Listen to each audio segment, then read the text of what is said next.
ขอนอบน้อมต่อพระรัตนตรัยแก้วเจ้าสามประการ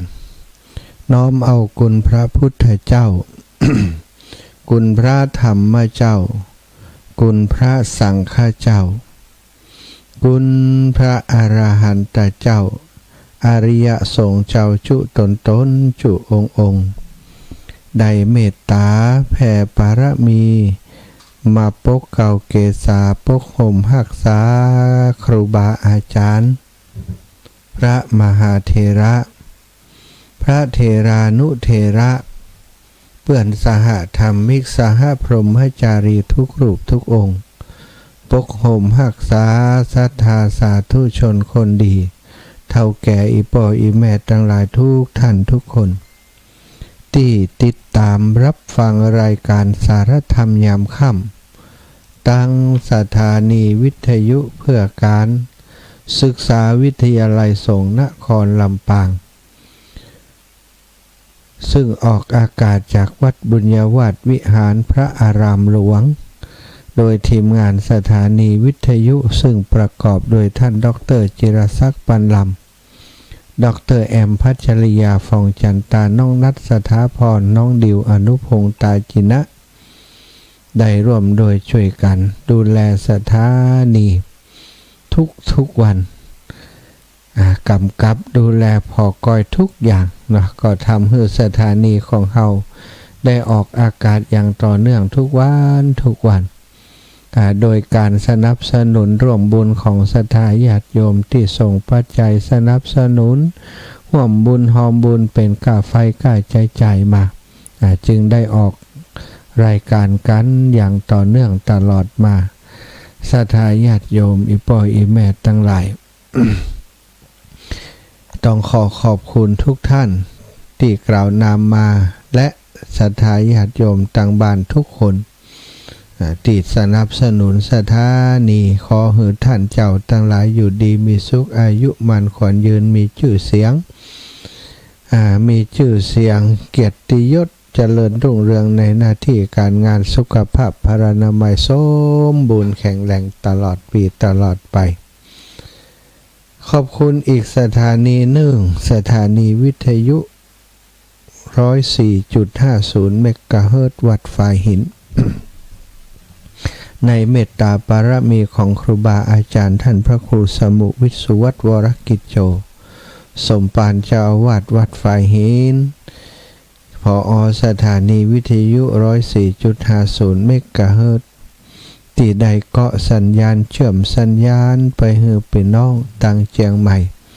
ได้ติดตามสดับรับฟังพร้อมกันกับที่ลำปางของเขาที่ออกอากาศออนแอร์ไปในขณะนี้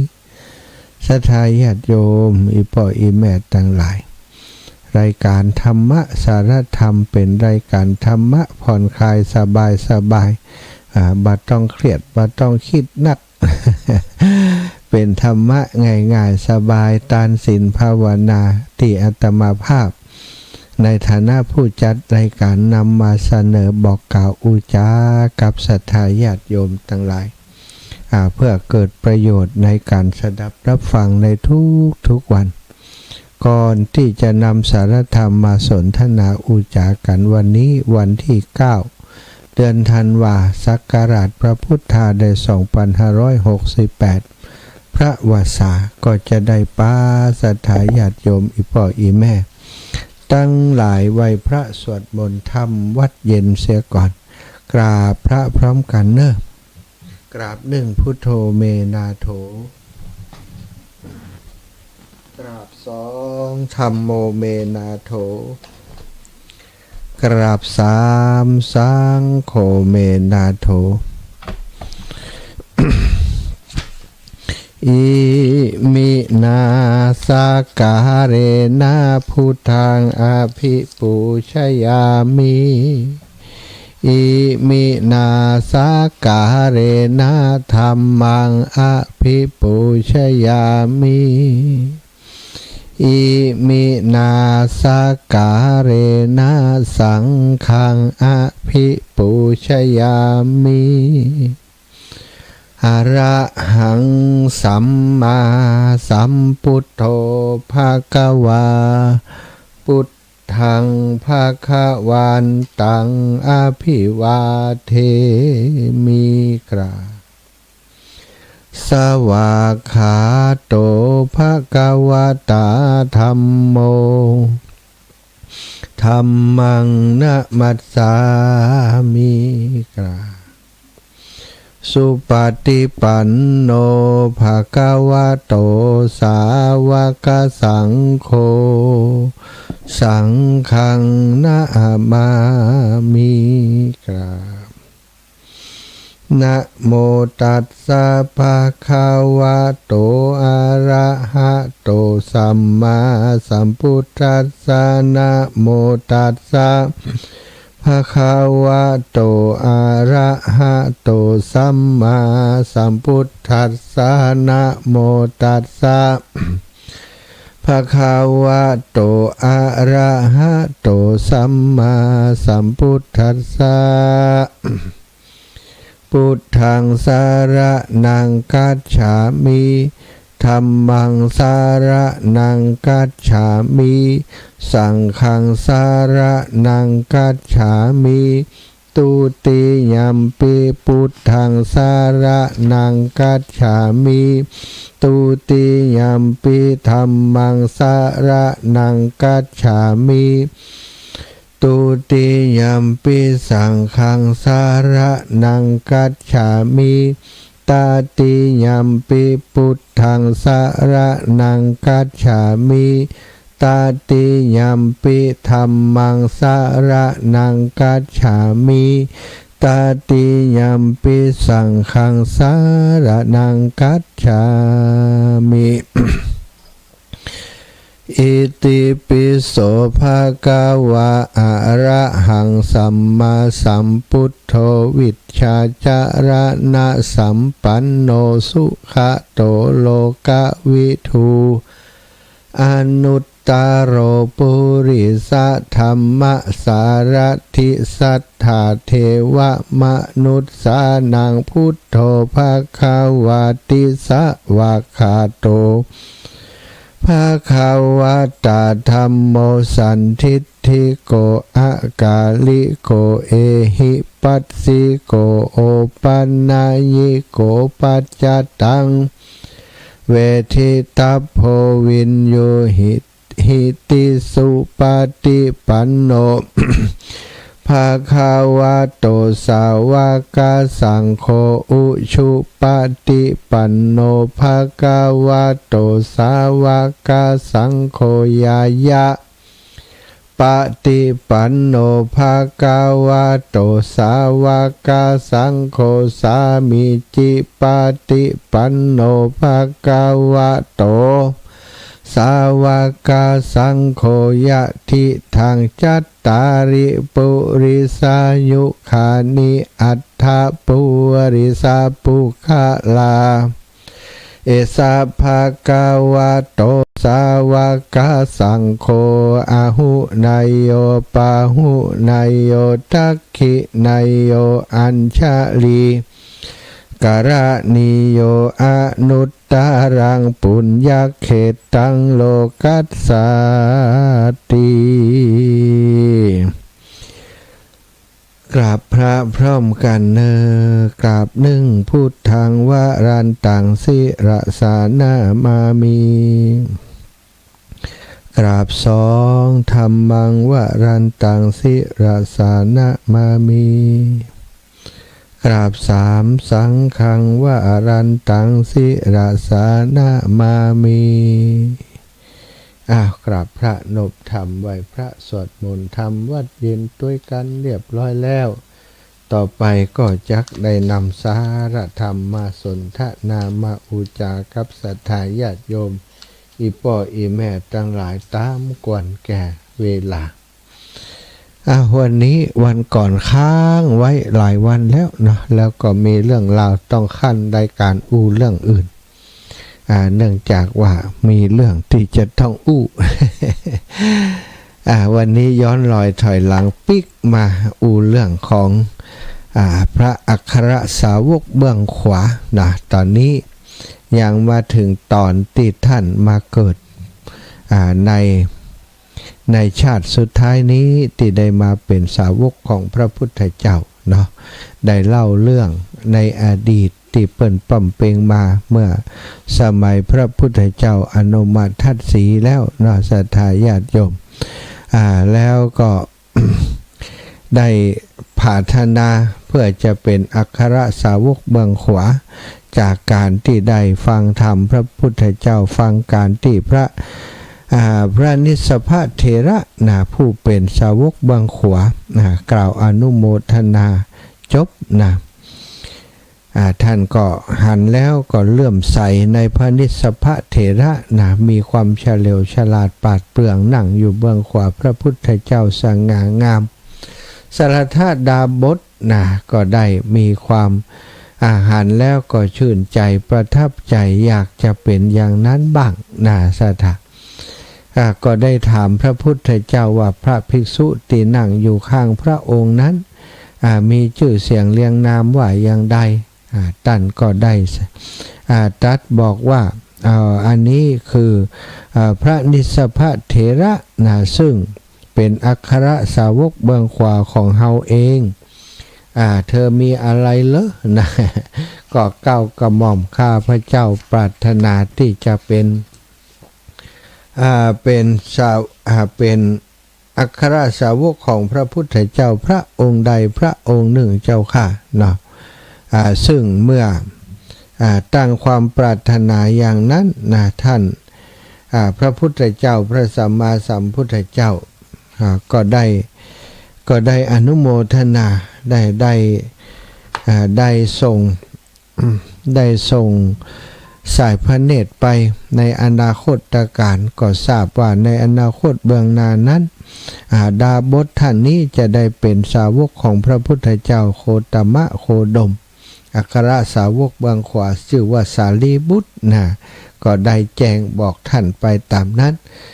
สัลธาดาบทก็ดีใจตั้งความปรารถนาแล้วก็ไปจวนเปื้อนก็คือสิริวัตรผู้เป็นเปื้อนคือปรารถนาความเป็นสาวกเบื้องซ้ายของพระพุทธเจ้า ก็รับอาสาที่จะนิมนต์พระพุทธเจ้ามาฉันที่บ้านของสิริวัตรเป็นเวลา7 วันสิริวัตรทำบุญกับพระพุทธเจ้าถวายทานอุปถัมภ์พระสงฆ์เป็นแสนรูปปรารถนาความเป็นพระอัครสาวกเบื้องซ้ายซึ่งพระพุทธเจ้าก็ได้ตรัสบอกว่าโอ้ความปรารถนาของเธอทั้งสองจะเป็นไปตามนั้นว่าอันเนาะสัทธานี่ก็มาถึงตอนนี้ก็ได้มาเกิดชาติสุดท้ายแล้วได้มาเกิดในหมู่บ้านนาลันทาก่อนที่พระสัมมาสัมพุทธเจ้าพระนามว่าโคตมะของพวกเขาทั้งหลายจะตรัสรู้เป็นพระพุทธเจ้าสลดาบทได้เกิดในขันของนางพรหมณีชื่อว่าสาลีอยู่ในหมู่บ้านอุปติสะคามบักไก่จากกุลราชคฤห์นาสถามหาท่านสารีบุตรวันเดียวกันนั้นเองก็มีสิริวัตรผู้เป็นสหายนะก็เกิดในคันของนางโมคคัลลีพรหมณีในบ้านโกลิตะบอกไก่จากกรุงราชคฤห์เช่นเดียวกันได้ยินว่าถึงสองตระกูลนี้เป็นสหายเกี่ยวเนื่องกันมาถึง7 ชั่วโคตรเป็นเพื่อนกันมาป่อเป็นเพื่อนป่อปูเป็นเพื่อนปู จนมาถึงลูกถึงหลาน เป็นเพื่อนกันถึง7 ชั่วโคตรเมื่อมารดาของทารกทั้งสองอุ้มครรภ์อยู่ถึง10 เดือนก็ได้ให้กำเนิดทารกเพศชายถึง2นั้นออกมาตามธรรมชาติพวกญาติก็ดีใจจัดแม่นมช่วยอภิบาลเด็กๆทั้งสองมีแม่นมถึง66 คนจะตักในวันตั้งชื่อละอ่อนน้อยถึง2นั้นพวกญาติก็ตั้งชื่อบุตรของนางสาลีว่าอุปติสะตามชื่อบ้านแล้วก็ทารกผู้เป็นบุตรแห่งสกุลอันประเสริฐชื่อว่า ทารกผู้เป็นบุตรของสกุลอันประเสริฐสุดในอุปติสสะคำตระกูลนี้เป็นผู้นำชาวบ้านคือผู้ใหญ่บ้านในหมู่บ้านอุปติสสะส่วนบุตรของนางโมกคันลีก็ได้ชื่อว่าโกลิตะนะเพราะเป็นบุตรแห่งสกุลอันประเสริฐในโกลิตะคามตระกูลนี้ก็เช่นเดียวกันเป็นผู้นำหมู่บ้านในหมู่บ้านโกลิตะคามนั้นละอ่อนตึงสองนี้นาตึงอุปติสสะและก็โกลิตะนี้หู้จักกันตั้งแต่น้อยเพราะพ่อแม่ปาไปหากันตลอดทั้งสองนี้ก็มีเด็กๆน้อยๆเป็นบริวารมากมายต่างก็เจริญเติบโตตามวัยแล้วก็ได้รับการศึกษาจนจบสำเร็จศิลปศาสตร์ทุกสาขาทุกอย่างบ้านในสมัยนั้นเพิ่นเรียกว่าจบไตรเพศเนาะจบหมดเรียนจบเลยแล้วก็ทั้งสองนี้ชอบท่องเที่ยวไปไหนด้วยกันในเวลาที่มนุษย์ทั้งสองจะไปยังแม่น้ำหรือว่าอุทยานเพื่อจะเล่นสนุกสนานกันท่านอุปติสสะและมนุษย์จะมีวอทองบางแห่งแปลว่าเสลียงทองคำ500เสลียง500วอแห่แหนไปด้วยกันโกลิตะมานพก็มีรถม้าอาชาใน500คันเป็นเครื่องแห่แหนบริวารคนละ500คนตีตามมานพถึงสองไปในที่ต่างๆไปในที่นั้นๆติดทารกทั้งสองหรือว่ามานพทั้งสองนี่ไปแอวด้วยกันยามติกรุงราชคฤห์มีมหรสพการแสดงบนยอดเขาซึ่งแสดงเป็นประจำทุกปีมนุษย์ทั้งสองก็จะไปดูมหรสพ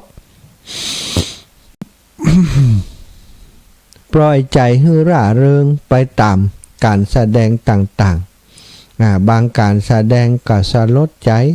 ตามดูมหรสพติดูแล้วก็มีการตกรางวัลให้กับนักแสดงถ้าหันและชอบใจก็ให้รางวัลกับนักแสดงต่างๆเป็นอย่างนี้ตลอดมาทุกปี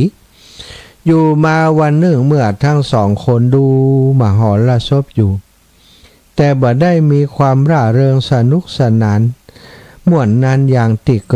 คยดูทุกครั้งเพราะอะไรยังก็เพราะญาณปัญญาของทั้งสองเริ่มแก่กล้าทำให้มีสติปัญญาพิจารณาหาสาระในมหรสพและชีวิตทั้งสองคิดว่าบางหันจะมีอะไรอย่างคู่ควรได้จากการมาดูมหรสพนี้คนที่แสดงเหล่านี้ทั้งหมดก็แก่ขึ้นปีแล้วก็คนที่หันปีแล้วก็แก่ขึ้นไปเท่าขึ้นไปบ่งามอย่างเก่าแล้วแก่ทั้งหมดนี้ชีวิตก็บัดถึง100 ปีก็จะล้มตายจากกันไปเฮาทั้งหลายควรแสวงหาโมกขธรรมสักอย่างก็นั่งนึกพิจารณากันลำดับนั้นโกลิตะถามอุปติสสะว่าสหายอุปติสสะท่านจะได้บ่สนุกสนานลื่นเริงเหมือนวันก่อนเลยเล่าทำไมใจจึงลอยใจเมื่อลอยกำลังคิดอะไรอย่างอยู่หรืออุปติสสะก็ตอบว่าสหายโกลิตะท่านก็เหมือนกันเฮาเองกำลังคิดอยู่ว่าการดูคนเหล่านี้แสดงบ่มีแก่นบ่มีสารหยังบ่มีประโยชน์เฮาควรจะแสวงหาเครื่องหลุดพ้นสำหรับตนท่านเองก็ใจลอยเหมือนกันบ่ใช่กะล่ะโกลิตะก็ยอมรับว่าแม้ตนเองก็กำลังคิดอย่างที่ท่านคิดเหมือนกันอุปติสสะรู้ว่าโกลิตะมีอัธยาศัยใจคออย่างเดียวกับตนจึงเสนอว่าสิ่งที่เฮาถึงสองควรคิดเป็นการคิดที่ดีเฮาทั้งสองจะแสวงหาโมกขธรรมเฮาควรจะบรรพชาหรือว่าบวชในสำนักที่ไหนสักแห่งหนึ่งแต่ว่าพวกเขาจะบวชในสำนักของไผดีในเมืองนี้ทั้งสองคนร่วมกันพิจารณาหาสำนักติดตนควรจะไปบวชตกลงใจว่าจะบวชในสำนักของสัญชัยปริภาชก ท่านบอกว่าสมัยนั้นสัญชัยเป็นเจ้าลัทธิปริพาชกอาศัยอยู่ในกรุงราชคฤห์มีปริพาชกหมู่ใหญ่เป็น เป็นบริวารเป็นสัทธิวิหาริกสัญชัยนี้เป็นคนเดียวกับสัญชัยเวรัตบุตรสถาเป็นบุตรของเวรัตถะเป็นหนึ่งในศาสดาหรือครู6 คนผู้นำความเชื่อของเจ้ามคธในสมัยนั้นศาสดาคุลุสัญชัยนี้เป็นเจ้าของลัทธิอมราวิกะเขปิกะทิฏฐิคือมีความเห็นดิ้นได้บัดตายตัวเช่นเมื่อถามว่าโลกอื่นมีอยู่หรือก็ตอบว่าถ้าหันว่ามีก็มีจะว่าบ่มีก็บ่มีจะว่ามีก็บ่ใจจะว่าบ่มีก็บ่ใจ ดังนี้นะมีความเห็นแบบนี้นะตีเคลื่อนความเห็นตีดิ้นได้บัดตายตัวนะอุปติสสะและโกริตะมานพพร้อมกับมานพบริวาร500 คนเดิมมานพติดตามคนละ500เท่ากับมีรวมกัน1,000 คนสถาแต่ตอนบวชมีเพียง500 คน500 คนติดตามไปอุปติสสะก็มีบริวาร250โกริตะก็250บวกกันก็เป็น500ติดตามไปบวชตัวนอกนั้นก็อาจจะไปตัวบาหารตัวอยากจะม่วนอยู่ นักบวชเรียกว่าปริพาชกนี้มีคำอธิบายในอัตถกถาว่าพวกเขาจะมีบาดดินสีแดงแววหางนกยุงมีน้ำต้นมีต่างเล็กๆ3 ขาและสิ่งอื่นอีกเวลาเดินทางไกลก็จะมีไม้ขานหาบบริขารและเครื่องใช้ต่างๆพลุงพลังเลยสถายังมีภาพให้ดูอยู่ถ้าไผ่ที่อินเดียก็จะหันอยู่เนาะเมื่อพวกเขาบวชแล้วสัญชัยปริพาชกผู้เป็นอาจารย์ก็ได้ลาภสักการะได้ความนับถือและเสียงสรรเสริญมากมายเพราะหมู่เขามาจากตระกูลใหญ่มั่งคั่งมีชื่อเสียงอยู่ก่อนแล้วผู้เป็นอาจารย์จึงถึงความยิ่งใหญ่โดยหมู่ศิษย์ชั้นเลิศอุปติสสะและก็โกริตะก็ร่ำเรียนคำสอนของสัญชัยปริพาชกได้อย่างรวดเร็วเรียนจบภายใน 2-3 วันเท่านั้นเองเขาก็ถามอาจารย์ว่าลัทธิความเชื่อสิ่งที่ท่านสอนนี้เป็นความรู้ของท่านมีเพียงเท่านี้หรือว่ายังมีอยู่อีกความรู้อื่นๆนอกจากที่พวกเขาเรียนรู้แล้วยังมีอยู่อีกหรือไม่สัญชัยปริพาชกผู้เป็นอาจารย์ก็ตอบว่าโอ้เธอเก่งล้ำเก่งเหลือนะความรู้ของเฮามีต่อยะนะเธอก็ได้เรียนรู้ไปหมดแล้วมานพถึง2ฟังคำของอาจารย์แล้วก็คิดว่าเมื่อเป็นอย่างนี้การอยู่ประพฤติพรหมจรรย์ในสำนักของอาจารย์สัญชัยก็บ่มีประโยชน์แล้วเพราะพวกเฮาออกบวชก็แสวงหาความหลุดพ้นหรือว่าโมกขธรรมนั่นเองพวกเราจะบ่ได้ความหลุดพ้นจากสำนักของอาจารย์แห่งนี้ในชมพูทวีปที่ใหญ่โตนี้พวกเราจะเที่ยวไปยังหมู่บ้านเมืองและเมืองหลวงก็อาจจะได้พบอาจารย์สักท่านหนึ่งผู้พบต่างหลุดพ้นแล้วจะได้บอกได้สอนได้กล่าวให้เฮานับแต่วันนั้นเมื่อได้ยินว่าที่ได้มีสมณะก็มีที่คนยกย่องว่าเป็นบัณฑิตอยู่ทั้งสองก็จะปากันไปในที่นั้นๆแล้วก็ไต่ถามสนทนาปัญหาต่างๆแต่ก็ยังบ่พบบัณฑิตผู้แสดงทางหลุดพ้นให้แก่พวกเขาได้มีแต่พวกที่มาตอบปัญหาของคนเหล่านั้นมนุษย์ทั้งสองก็ได้เที่ยวสอบถามไปทั่วชมพูทวีปเป็นอย่างนี้แล้วก็กลับมายังที่อยู่ของตนสัญญากันว่าหากผู้ใดในระหว่างเฮา2 คนนี้ไผใดบรรลุอมตะธรรมก่อนผู้นั้นก็จงบอกแก่อีกคนหนึ่งถ้าเปื่อนปะก็ต้องบอกเฮาปะก็จะบอกเปื่อนอย่างอีก สมัยนั้นพระพุทธเจ้าของหมู่เฮาทั้งหลายทรงบรรลุพระปรมาสัมภิ พิสัมโปติญาณตรัสรู้ชอบโดยพระองค์เองเรียบร้อยแล้วทรงประกาศธรรมจักรอันบวรอยู่ในกรุงราชคฤห์ทรงส่งสาวกออกประกาศคำสอนส่วนพระองค์ประทับอยู่ที่พระเวรุวันกรุงราชคฤห์นั่นเอง วันหนึ่งอุปติสสะปริภาชก รับอาหารประทานอาหารแต่เช้ามืดแล้วก็ออกเดินทางไปยามอารามของปริภาชกสว่างแล้วเขาได้หันพระอัสสชิเถระ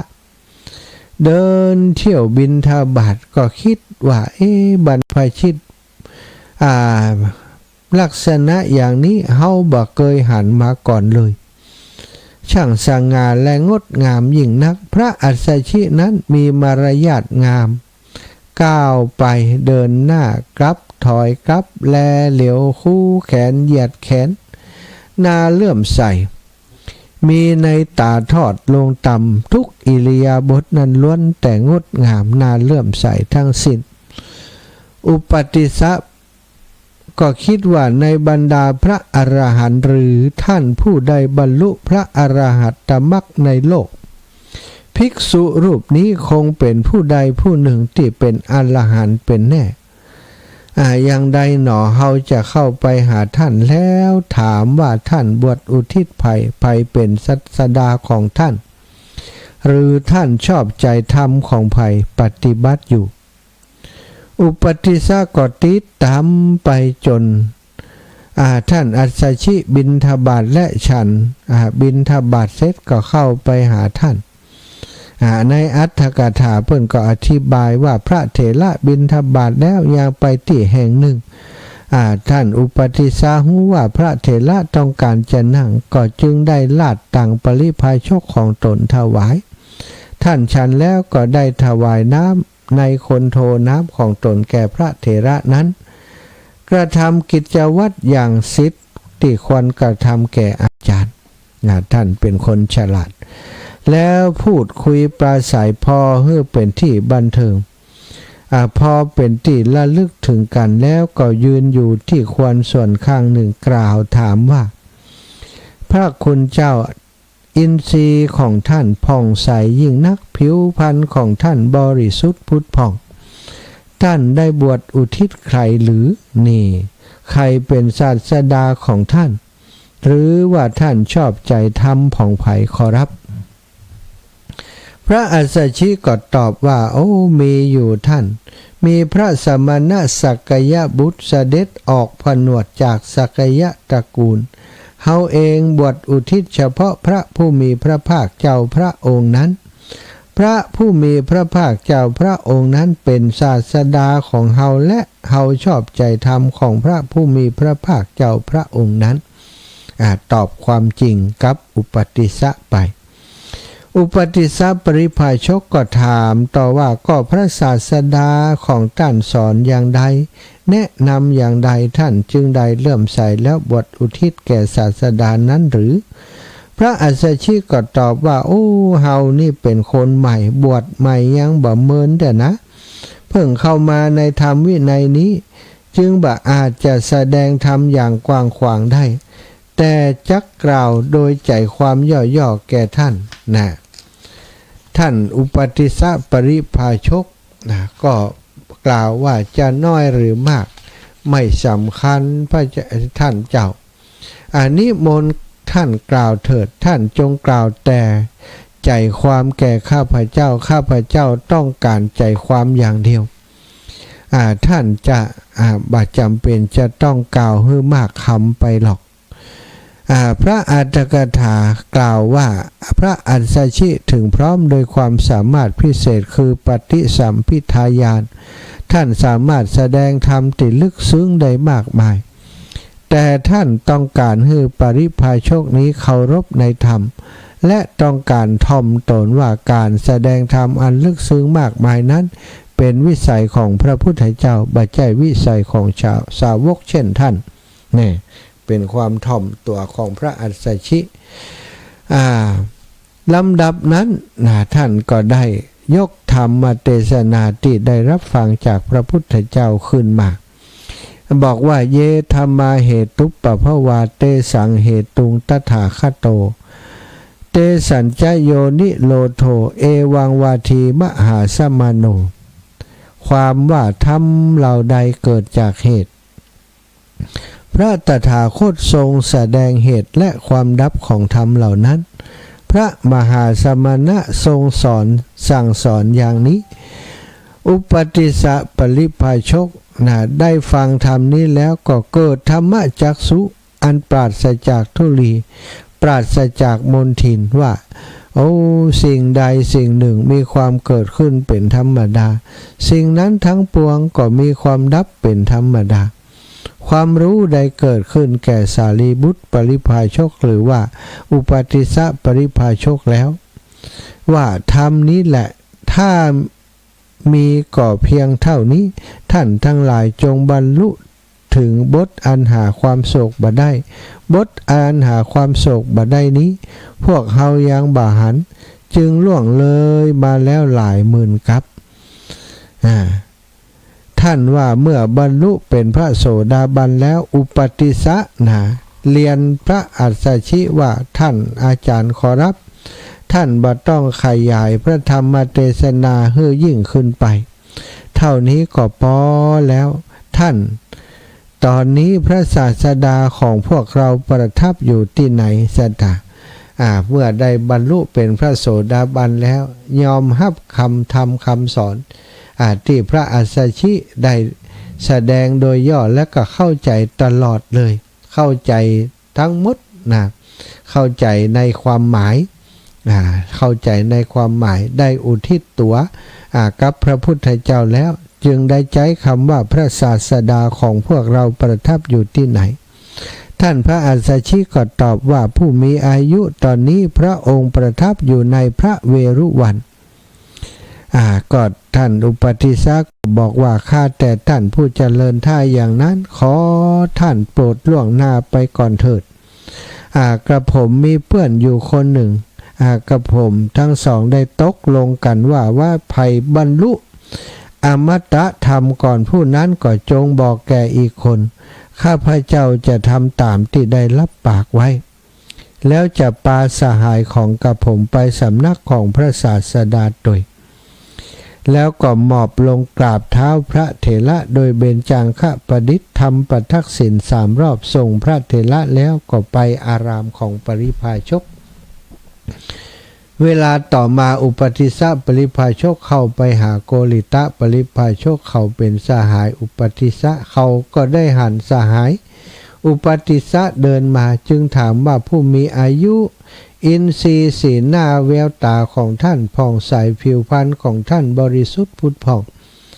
ท่านบันไดบรรลุอมตะธรรมแล้วหรือแน่สังเกตหันเลยปกติจะมนหมองวันนี้บรรลุธรรมแล้วเป็นพระโสดาบันแล้วผิวพรรณวรรณะผ่องใสอุปติสสะก็ตอบว่าถูกแล้วผู้มีอายุสหายเอ๋ยเฮาได้บรรลุอมตะธรรมแล้วโกริตะก็ถามว่าท่านได้บรรลุอมตะธรรมอย่างใดด้วยวิธีใดอุปติสสะก็เล่าเรื่องที่ได้พบและฟังธรรมจากพระอัสสชิเถระแล้วได้บรรลุธรรมจักษุเฮือเปื้อนลักโกริตะฟังทุกประการโกริตะปริภาชกได้ฟังธรรมที่พระอัสสชิแสดงแก่อุปติสสะแล้วที่ว่าเยธรรมาเหตุปภวาเตสังเหตุงตถาคโตเตสัญจะโตโยนิโลโทเอวังวาทีมหาสมโนธรรมเหล่าใดเกิดจากเหตุทาคตทรงแสดงเหตุและความดับของธรรมเหล่านั้นพระมหาสมณะทรงสอนอย่างนี้ก็พอได้ฟังก็บรรลุธรรมจักษุเหมือนกันอันนี้คนเพิ่นมีปัลมีศรัทธาฟังแต่โดยย่อก็ได้เป็นพระโสดาบันแล้วไม่ใช่เรื่องง่ายๆนะสั่งสมปารมีมาเมินนานเนาะได้ปารมีเป็นสาวกขยานครั้นทั้งสองท่านได้บรรลุธรรมจักษุแล้วโกริตะก็ได้ชักชวนอุปติสสะว่าท่านผู้มีอายุเฮาไปหาพระผู้มีพระภาคเจ้ากันเถิด เพราะพระองค์เป็นศาสดาของพวกเราอันนี้นับถือแล้วนะได้ฟังธรรมแล้วก็นับถือละอุปติสสะคิดถึงพวกปริพาชกบริวารจึงกล่าวว่าผู้มีอายุปริพาชก250คนนี้อาศัยเฮาเห็นแก่เฮาจึงบวชอยู่ในสำนักนี้เฮาควรจะบอกกล่าวพวกนั้นก่อนพวกเขาจะทำตามที่ใจเขาปรารถนาถ้าตามพระวินัยทั้งสองท่านมีบริวาร250คนแล้วก็ติดตามไปบวชทั้งหมดแต่ตามอัตถกถาพระสูตรว่าทั้งสองมีบริวาร500บวชติดตาม250ทั้งสองพากันเข้าไปหาปริพาชกเหล่านั้นแล้วก็บอกว่าเฮาทั้งสองจะไปสำนักพระผู้มีพระภาคเจ้าพระองค์เป็นศาสดาของเฮาแล้วว่าถึงพระพุทธเจ้าพวกปริพาชกก็ตอบว่าพวกเราอาศัยท่านเห็นแก่ท่านจึงอยู่ในสำนักนี้ถ้าท่านจะประพฤติพรหมจรรย์ในมหาสมณะพวกเราทั้งหมดก็จะประพฤติพรหมจรรย์ในมหาสมณะตุยต่อมาอุปติสสะและโกริตะก็เข้าไปหาสัญชัยปริพาชกกล่าวว่าท่านอาจารย์ขอรับพวกกระผมจะไปยังสำนักพระผู้มีพระภาคเจ้าเพราะพระองค์เป็นศาสดาของพวกเราสัญชัยปริพาชกก็กล่าวห้ามปรามว่าอย่าเลยท่านทั้งสองอย่าไปเลยเฮาถึง3คนจะช่วยกันบริหารหมู่คณะอยู่ที่นี่แม้สัญชัยปริพาชกทรงห้ามปรามถึง3 หน2 สหายก็ยังกล่าวยืนยันนักแน่นว่าจะไปยังสำนักของพระพุทธเจ้าจากนั้น2 สหายก็ได้พาปริพาชก250คนมุ่งไปทางพระเวรุวันวิหารสัญชัยปริพาชกได้มีโลหิตร้อนพุ่งออกจากปากณที่นั้นเองกระอักเลือดเลยเสียลูกศิษย์ดีไปอัตถกถาเอกนิบาตเล่าว่าโกริตะบรรลุโสดาปัตติผลแล้วถามพระศาสดาประทับอยู่ที่ไหนคันรู้ว่าพระศาสดาประทับอยู่เวลุวันโกริตะก็กล่าวชักชวนเพื่อไปเฝ้าเลยแต่อุปนิสสะนี่มีนิสัยบูชาอาจารย์ในการทุกเมื่อนิสัยดีนี้เมื่อท่านบรรลุธรรมจักษุแล้วท่านก็ได้นอบน้อมไปยังทิฏฐิพระอัสสชิเถระอยู่ทุกวันจึงกล่าวกับโกริตะว่าสหายเฮาจักบอกอมตะที่เฮาบรรลุแล้วแก่สัญชัยปริพาชกผู้เป็นอาจารย์ของเฮาท่านฟังแล้วอาจจะรู้แจ้งหรือถ้าบรรลุแจ้งหากท่านเชื่อพวกเราไปยังสำนักของพระศาสดาฟังพระธรรมเทศนาจากพระองค์ก็จะทำให้แจ้งมรรคผลได้แล้วก็พากันไปหาอาจารย์สัญชัยกล่าวเรียนว่าอาจารย์ขอรับท่านจะทำอย่างใดบัดนี้พระพุทธเจ้าเกิดขึ้นแล้วในโลกพระธรรมอันพระพุทธเจ้าตรัสดีแล้วพระสงฆ์เป็นผู้ปฏิบัติดีแล้วมาเถิดอาจารย์หมู่เฮาจะไปเฝ้าพระพุทธเจ้ากัน สัญชัยปริพาชกก็กล่าวว่าพ่อเอ๋ยท่านพูดอะไรอย่างนั้นแล้วก็ห้ามปรามทั้งสองกล่าวหวานล้อมเฮืออยู่เพื่อจะได้ลาภสักการะและยศอันเลิศแต่มานพถึงสองกล่าวว่าการอยู่เป็นอันเตวสิกเห็นปานนี้ของกระผมทั้งหลายเป็นประจำนั้น จงยกเสียเถิดอาจารย์จงตัดสินใจว่าจะไปหรือบ่ไปสัญชัยปริพาชกรู้ทันทีว่าพวกเขานั้นต้องไปแน่นอนถึงจะพูดถึงเขาจะพูดพวกเขาก็บ่ฟังแล้วจึงกล่าวว่าไปเถิดพ่อทั้งหลายเฮาบ่อาจจะอยู่เป็นอันเตวสิกเป็นลูกศิษย์ในคราวเป็นคนแก่ได้ก็คือสัญชัยนี่แก่แล้วบ่อยากจะไปโดยเด็กๆเขาแล้วคนทั้งสองบ่อาจจะให้อาจารย์เข้าใจเหตุผลที่ต้องไปเฝ้าพระศาสดาจึงพาพวกผู้ปฏิบัติตามโอวาทของตนไปยังเวลุวันครั้งนั้นบรรดาอันเตวสิก500คนของมนุษย์ทั้งสอง250คนกับอีก250คนก็ไปกับคนถึง2คนอาจารย์อัตถกถาธรรมบทเล่าว่ามนุษย์ทั้งสองคนไปหาสัญชัยหันแล้วถามว่าพ่อทั้งสองพวกพ่อได้ใคร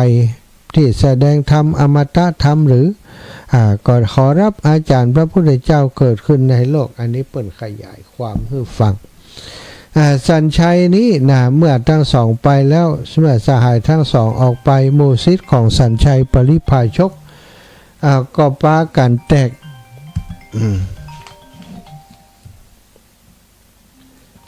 ไผ่โทรมาตะลองต้องแต่งเจริญปอน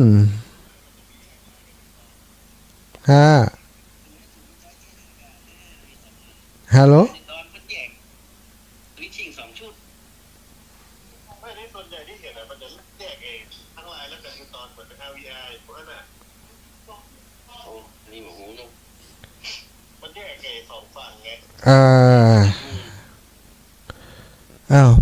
จัดรายการอยู่เนอะเรื่องสถานีนะอู้กับลูกๆได้เลย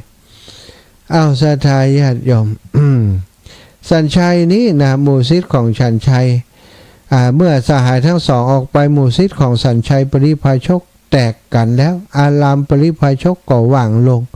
สัญชัยเห็นอารามตีว่างเปล่าก็อาเจียนเป็นโลหิตอุ่นๆนี่สถานก็ได้เสียชีวิตไปในที่สุดนะสัญชัยนี้ก็หวังในลาภสักการะที่สองลูกศิษย์สองคนถ้าอยู่โดยลาภสักการะก็จะเกิดขึ้นแน่ ศรัทธาญาติโยมเมื่อตึงกู้ได้ไปถึงสำนักของพระพุทธเจ้าพระพุทธองค์จะว่าอย่างใดจะเป็นอย่างใดต่อไปเอาไว้ฟังวันพรุ่งนี้ต่อไปเนอะวันนี้ก็จบจะอีเรื่องมันยาว ฟังต่อเนื่องไปกันแล้วกันศรัทธาญาติโยมทั้งหลายขอบคุณนุโมทนาบุญกับท่านที่ได้ทราบการถมที่ดินนะได้คงจะฟังจากหลวงปู่ดอยตัวแล้วก็ทราบเลือกจากอาตมาจัดรายการตัวหลายคนหลายท่านพอรู้ข่าวก็ได้เอิ้นมาบอกมาให้มาหอมเป็นเจ้าภาพดินนะที่จะถม50 ดำตอนนี้ก็ได้หลายดำละแล้วแม่ลัดดาอากาเรือนร่วมบุญมา1 ดำละ300 บาทน้องสมจิตอินทรวิจิต1 ดำแม่สุแก้วคำอ้วนสีโพธารามยางเนื้อสารปี1 ดำแม่บัวพัดกุลานต้นซ่านนะฝาง1 ดำโยมน้องสมควรใจน้อย1 ดำนะแม่ศรีนวลวงชมพูบ้านห้องกอก1 ดำแม่ลัดดาอากาเรือนอันนี้2 ตีเลยนี่แม่บัวเร็วชัยอุดแม่ถนอมนำวงแม่บัวลอยปรุงเทพแม่บัวขีดทะโปแม่อัมพรแซ่บูอันแม่บัวขีดทะโปนี้รวมกัน4 คนนะ2 ดำนะแล้วก็แม่อัมพรแซ่บูจากแม่สายเจียงไฮ้2 ดำนะสถาญาติโยมอาตมาตกหล่นไผบ่ได้บอกชื่อไผที่แจ้งมาแล้วต้องขอสุมาอภัยเนาะตกหล่นไผก็บอกมาเนอะจะได้จดให้ศรัทธาตอนนี้ก็ถือว่าเปิดสายแล้วเนาะเปิดสายรับฟังความคิดเห็นรายงานผลการรับฟังจากศรัทธาญาติโยมที่ฟังอยู่นะโอ้แต่เจ้าแม่อย่างก็แม่สีพันนะแม่สีพันจากน้ำโจแม่โจสันทรายก็หอมบุญมา500 บาทแม่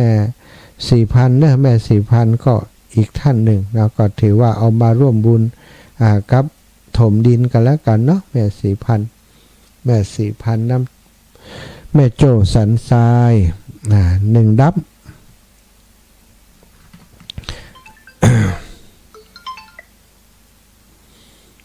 เจริญพรแม่ประพินหน่อแก้วเจ้าท่านอาจารย์เจ้าแม่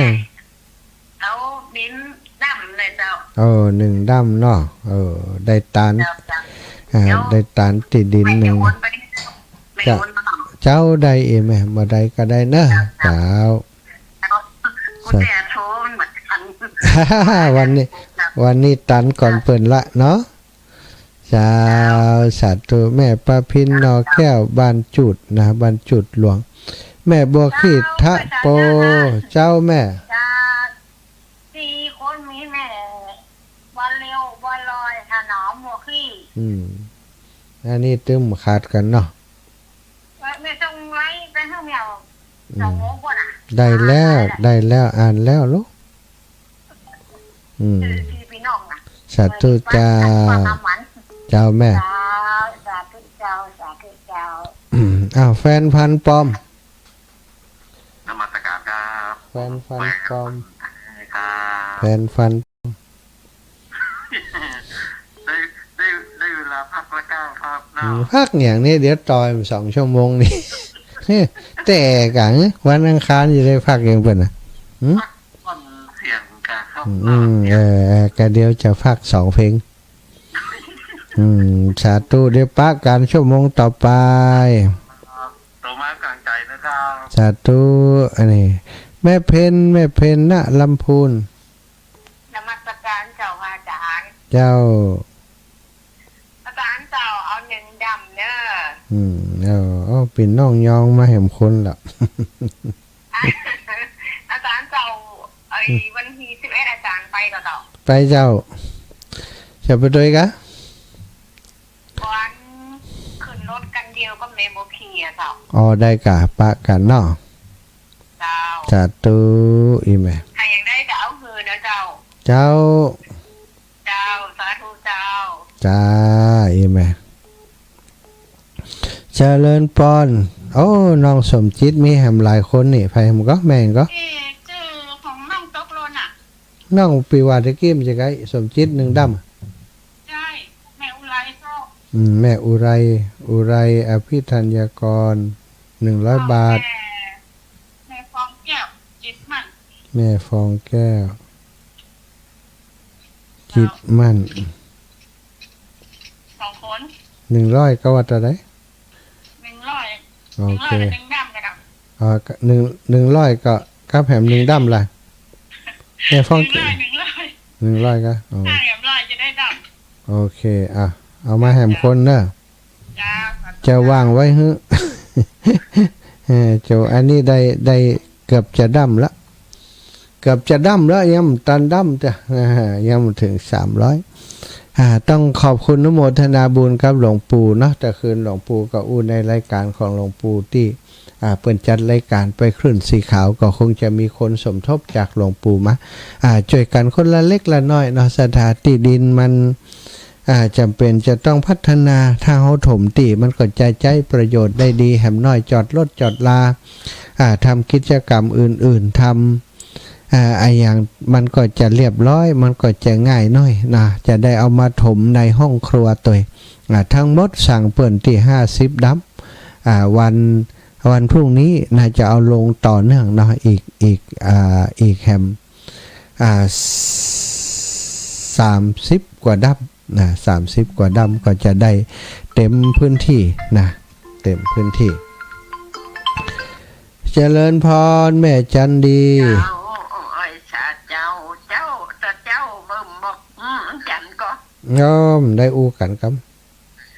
แม่บอกเบิ่มว่าบอกจันเอาดินไว้แม่เอาดินให้แม่ลำหนึ่ง อ๋อได้ เจ้า